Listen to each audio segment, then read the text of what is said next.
Il territorio di Dolo all'interno della Riviera del Brenta è stato il territorio più colpito, anche perché ha interessato il centro di Dolo, ma anche le frazioni di Arino e di San Brusò in particolar modo. Arino è la zona industriale,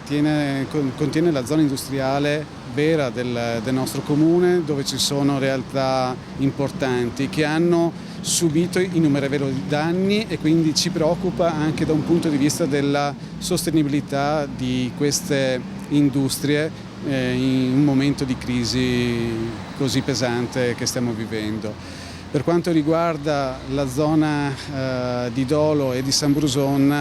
si può dire che ci sono 132 immobili catalogati dai Vigili del Fuoco di Venezia come immobili assolutamente da considerare inagibili. Su questi 132 il 70% è da considerarsi inagibile, grave o addirittura da abbattere, mentre soltanto un 30% può essere recuperabile con interventi di minima. Sono numeri importanti per una realtà come quella del nostro territorio, che si basa sul turismo da una parte, sui servizi e naturalmente sulle attività produttive. Siamo preoccupati non soltanto per gli immobili, ma anche per quello che è la realtà,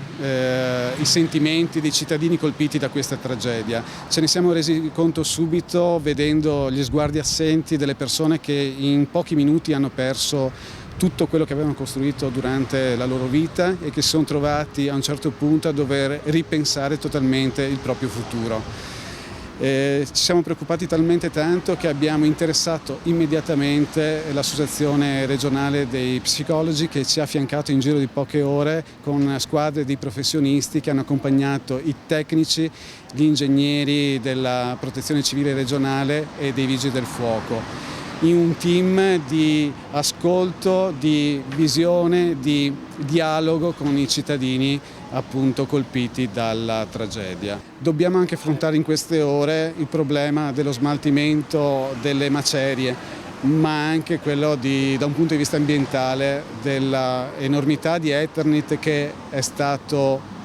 fatto volare da questo tornado che ha colpito in pochi minuti la Riviera del Brenta. È un tema molto preoccupante e come amministratori abbiamo interessato subito le autorità competenti, in particolar modo la Protezione Civile regionale e i Vigili del Fuoco, che hanno attivato tutte le procedure pensate